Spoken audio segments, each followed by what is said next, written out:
Hi, my name is Scott Holland.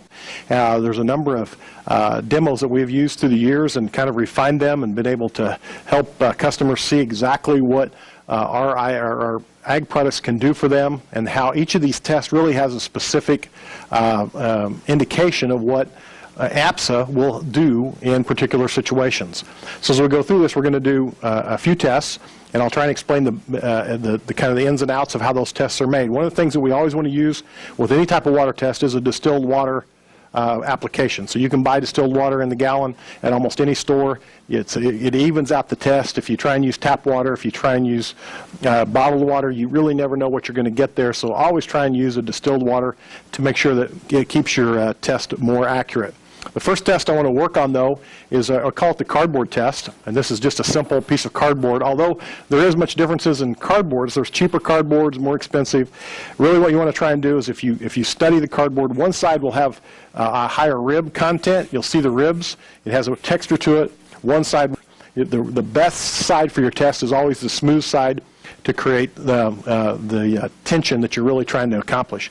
I like to use the tumblers, the little plastic tumblers that are clear, and you can squeeze them to kind of make a funnel out of it. So what I first want to indicate and show my growers is what surface tension is. And how you do that is I like to take my cup, squeeze it, kind of make a funnel out of it, place it on the cardboard so that I steady it, so when I pour it out that I get a nice round ball, okay, of water that really shows you surface tension and how it works.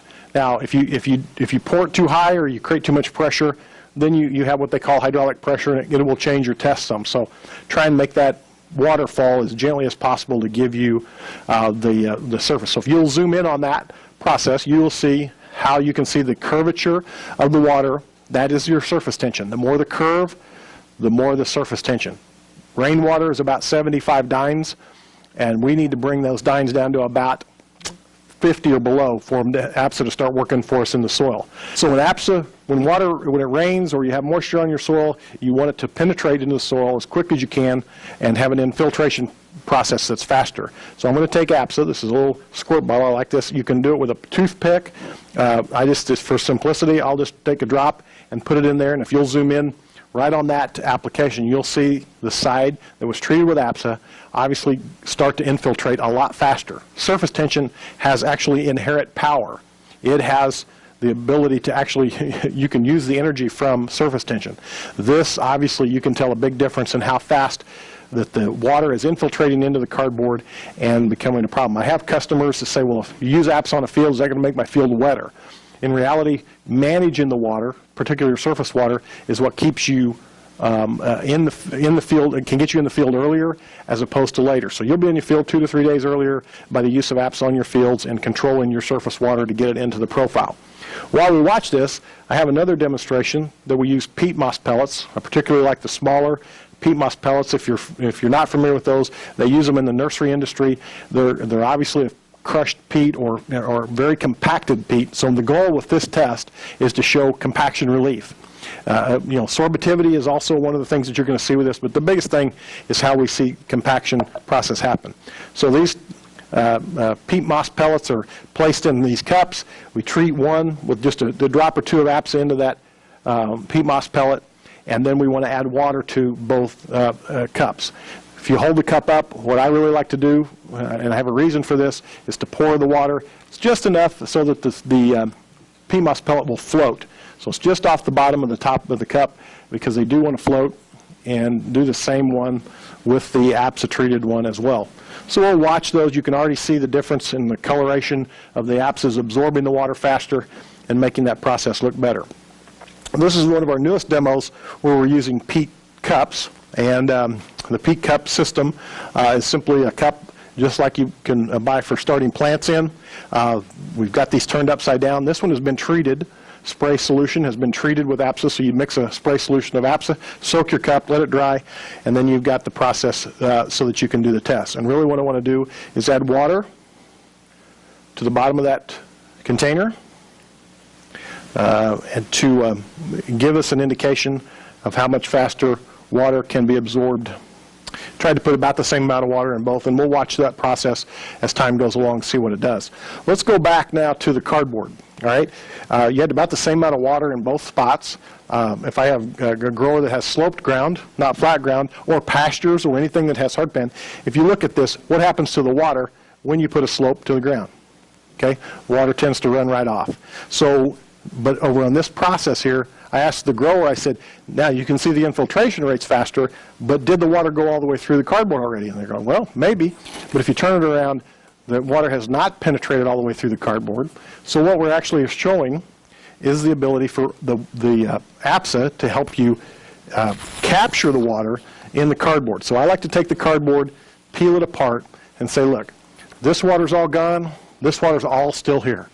Now I've retained the moisture in the profile, I've captured it, and I can keep that in that profile quite a bit longer. So this is one of the properties of APSA that a lot of times the water management process doesn't make sense to people until they see this process capturing the water, and that's what we want to do.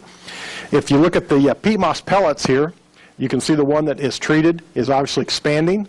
It's obviously helping the compaction process break up, and also absorb the water, or sorbitivity of the water is going up very quickly as well. These eventually will grow to the same size, but what I like to do is take them and put them on a windowsill for a couple of days, and 2 or 3 days from now, the one that's not treated will be dried out, the one that's treated will still have moisture retention. Same principle as this test, but showing them a little bit in a different way. So we're trying to help our growers understand the water management principles of APSA and the demos that will help support that. Now, if you'll look at these two tests, you can certainly tell a difference in how fast the water is moving. And actually, as I like to show people, I said, if you take water, if you're back on this test, if you take water, no matter how many times that I put water off this cup, it's always going to fall direction gravitationally. It's going to go down. Water is only a one-directional process. But if I can treat my soil and move my water in a vertical fashion, in other words, I can replenish root zones, if I can infiltrate the water into the capillaries and the micropores in that soil, I can now have a uniform moisture content. That's really what I'm trying to do for my plant. I want to give it a uniform moisture content process. So look at the difference. Almost all of the water has been soaked up by this unit. There's hardly any in the bottom. We still have a lot of water in the bottom of this cup. So you can see the sorbitivity and the speed in which they've expanded. Now, one of the things that to illustrate for surfactant use is that leaf surfaces have a very waxy surface, very similar to an apple. And when you put an apple into water, if you can zoom in on that, the water tends to run right off because of the waxy surface and how it works. Okay? It doesn't stick much. But if you can treat your spray, treat the water that you use in your spray solution with a little bit of APSA, we do the manual agitation process. We take our apple, we dip it into the water, and we pull it out. And I think if you'll zoom in on that, you can see the water adhering to the apple where the water has touched it now. I think that gives you a really good indication of how well that works. And the good part is, you can eat the apple. So, those are tests and demos that we like to show growers. And we can see that the difference in how what APSA can do for your fields, for your soil, for your water management program, is unparalleled in the industry. One of the things I like to show is that if I have a field that's sloped, over here on this cardboard, this side has been treated, this side has not been treated, and if I have a good rainfall come through, which side do we see more water running off of? Obviously the side that's not treated versus the side that's treated. And you can see the absorption is much higher on this side of the cardboard. See how much darker it is. So that's why, you know, in our pasture rejuvenation programs, this test can be really well. I usually do it on a large piece of cardboard. It gives you a better visual in the process. So if you really want to take the best advantage of what you can do with your product, if you watch APSA, is what you're really trying to accomplish. Okay? So as you watch this process grow, you can see the water moving obviously much faster, much quicker in this process than it is this. And we are trying to help growers understand that water management principles is what we're after with APSA in today's environment.